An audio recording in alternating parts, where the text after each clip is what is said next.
قیام پاکستان اور ہندوؤں کی مخالفت۔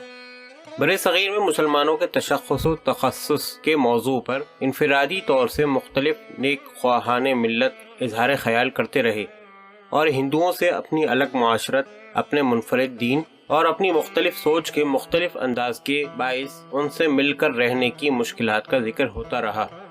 مگر دسمبر 1930 میں مسلم لیگ کے 21ویں سالانہ اجلاس کی صدارت کرتے ہوئے مفکر ملت، شاعر مشرق علامہ اقبال رحمۃ اللہ علیہ نے فرمایا کہ مسلمان کا دین ایک معاشرتی تخیل نہیں بلکہ زندہ اور ہماگیر حقیقت ہے، اور ہمیں وہ نظام حکومت قبول ہو سکتا ہے جس میں مذہب کو سیاست میں جذب ہونے پر مجبور نہ کیا جائے۔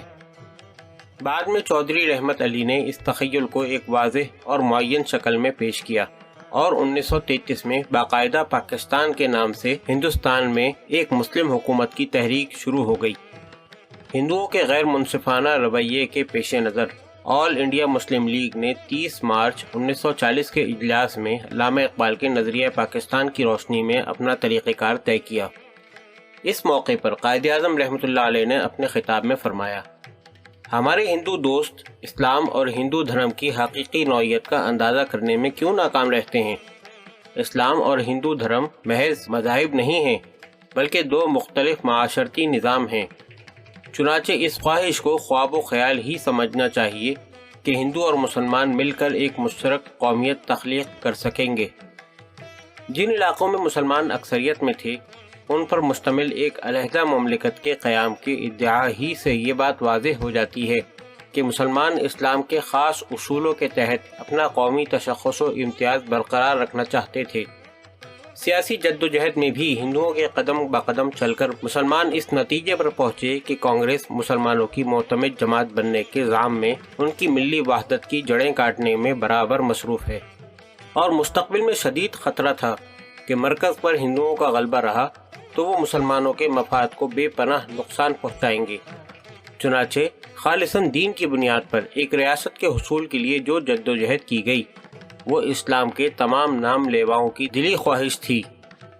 قائد اعظم رحمۃ اللہ علیہ نے 25 دسمبر 1942 کی تقریر میں فرمایا، ہندوستان کے مسلمان مجھ سے اس قدر الفت و محبت کا برتاؤ کرتے ہیں، اس کی وجہ اس کے سوا کچھ نہیں کہ میں نے وہی کچھ علی الاعلان کہا ہے جو کروڑوں مسلمانوں کے دلوں میں تھا۔ عامت المسلمین تو سیدھے سادے الفاظ میں پاکستان کا مطلب کیا، لا الہ الا اللہ جانتے تھے۔ اس کے لیے لے کے رہیں گے پاکستان کے فلک شگاف نعرے لگاتے رہے، اور جذبوں کی سچائی نے آخر کار 14 اگست 1947 کو پاکستان کی شکل اختیار کر لی۔ ہندوؤں نے نہ تصور پاکستان کو اور نہ قیام پاکستان کو دل سے تسلیم کیا۔ وہ اب تک پاکستان کے خلاف اندرونی و بیرونی سازشوں کی نیو ڈالتے رہے ہیں۔ زیر نظر مضمون میں ہم اس حقیقت کا جائزہ لینے کی کوشش کرتے ہیں کہ مسلم لیگ کی رہنمائی میں عامت المسلمین کے پاکستان بنانے کے موقف کے متعلق ہندوؤں کا طرز عمل کیا تھا، انہوں نے پاکستان کی مخالفت میں کیا کچھ کہا۔ اس سے یہ واضح ہوگا کہ ہندو اگر تقسیم برصغیر کے فارمولے کا اس حد تک مخالف تھا تو پاکستان کا وجود اس کی آنکھوں میں مسلسل کیوں نہ کھٹکتا۔ سب سے پہلے پاکستان کے متعلق گاندھی جی کا گیان ملاحظہ ہو۔ جب یہ تصور کرتا ہوں کہ یہ تجویز عملی طور پر کیا ہوگی تو اس کے سوا اور کچھ نظر نہیں آتا کہ سارے ہندوستان کی بربادی ہے۔ قائد اعظم کے نام 15 ستمبر 1944 کو گاندھی کا خط۔ سر رادھا کرشنن نے ڈھاکہ یونیورسٹی میں جلسہ تقسیم اسناد کے موقع پر خطبہ دیتے ہوئے کہا، اسلام نسلی اور مذہبی برادری کی روایتی پالیسی کے خلاف نہیں ہے۔ اس وقت جن مسائل سے ہمارا سابقہ ہے ان کا تعلق ہمارے ہندو یا مسلمان ہونے سے نہیں ہے بلکہ ہندوستانی ہونے سے ہے۔ لالا لاجپت رائے نے CR داس کے نام ایک خط لکھا۔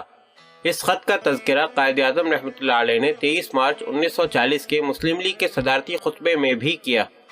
لالا صاحب نے تحریر کیا، میں 7 کروڑ مسلمانوں سے نہیں ڈرتا، لیکن سوچتا ہوں کہ ہندوستان کے 7 کروڑ مسلمان اور افغانستان، مشرق وسطی، وسط ایشیا، عرب، عراق، شام کے مسلمان مل کر ناقابل مزاحمت ہو جائیں گے۔ میں مسلمان لیڈروں پر اعتماد کرنے کے لیے پوری طرح تیار بھی ہوں، لیکن قرآن و حدیث کے احکام کا کیا کروں؟ مسلمان رہنما ان کو پس پشت نہیں ڈال سکتے۔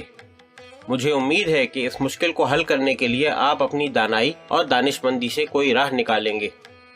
ہندوؤں کے مشہور قانون دان اور مدبر سر تیج بہادر سپرو نے 20th سینچری نامی انگریزی رسالے میں مسٹر ایمری اور بمبئی کانفرنس کے زیر عنوان ایک مقالے میں لکھا، میں ان تمام اسکیموں کا سخت مخالف ہوں جن کا مقصد ہندوستان کو تقسیم کر دینا ہو۔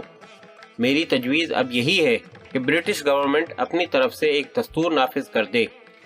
برطانوی گورنمنٹ میں جو کچھ نقص بھی ہو، اس میں شبہ نہیں کہ شہنشاہ اکبر کے بعد صرف انگریز ہی تھے جنہوں نے ہندوستان کی جغرافیائی اور سیاسی وحدت مرتب کی اور اسے برقرار رکھا۔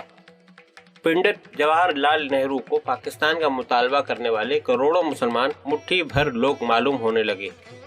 19 جولائی سن 1942 کو نیو یارک ٹائمز میں لکھا، ایک مٹھی بھر لوگوں کے علاوہ ہندوؤں اور مسلمانوں میں نسلی، تہذیبی اور لسانی کسی قسم کے اختلافات نہیں ہیں۔ سر چھوٹو رام نے 8 اگست 1944 کو کہا، مسلم لیگ کو غیر مسلمانوں کے مفاد کی بالکل پرواہ نہیں۔ جب تک میں زندہ ہوں پاکستان کے خواب کو پنجاب میں ترقی نہ پانے دوں گا۔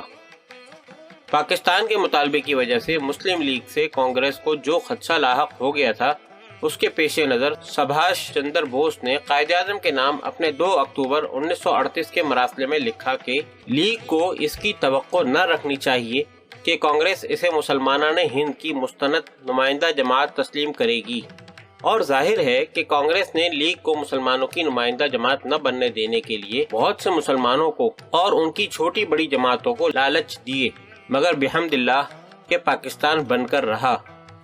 آل انڈیا کانگریس کے صدر اچاریہ کرپلانی نے کانگریس کے اجلاس کی صدارت کرتے ہوئے کہا، یہ خیال غیر تاریخی، غیر قانونی، غیر تحقیقی اور غیر طبعی ہے کہ ہندو مسلمان 2 الگ قومیں ہیں۔ ہندوؤں اور مسلمانوں میں لباس کے سوا کوئی تفریق نہیں۔ 1933 میں جب چودھری رحمت علی نے تقسیم ہند کی تجویز کو باقاعدہ مطالبے کی صورت میں برطانوی حکومت کے سامنے پیش کیا تو برٹش گورنمنٹ نے واضح طور پر یہ جواب دیتے ہوئے مطالبہ مسترد کر دیا کہ یہ تصور تو قدیم مسلم امپائر کی تجدید و احیاء کا تصور ہے، لیکن آخر انہیں مسلمانوں کی قوت کے سامنے مجبور ہونا پڑا اور 1947 میں مسلمانوں کی الگ مملکت وجود میں آ گئی۔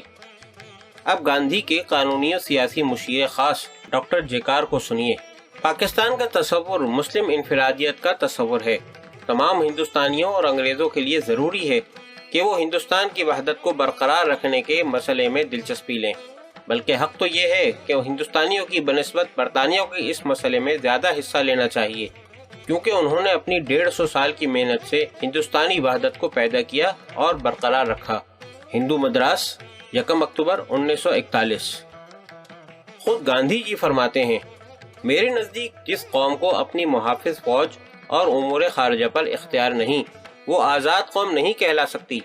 اگر کسی قوم کی فوجیں کسی بیرونی قوت کے ماتحت ہیں، خواہ وہ دوستوں کی قوت کیوں نہ ہو، اس کی حکومت ہرگز ذمہ دار نہیں ہے۔ یہ وہ سبق ہے جو ہمارے انگریز استادوں نے ہمیں پڑھایا ہے۔ قوم کی آواز، تقاریر گاندھی جی، یعنی مالیات، امور خارجہ اور ملک کی حفاظت کے حامل اختیارات وہ اپنے پاس رکھنا چاہتے تھے اور مسلمانوں کو ان سے محروم کرنے کی سازش تھی۔ تو کیا مسلمان ہی ایسے گئے گزرے تھے کہ یہ سب کچھ ہندوؤں کے حوالے کر کے محکوم بن جاتے؟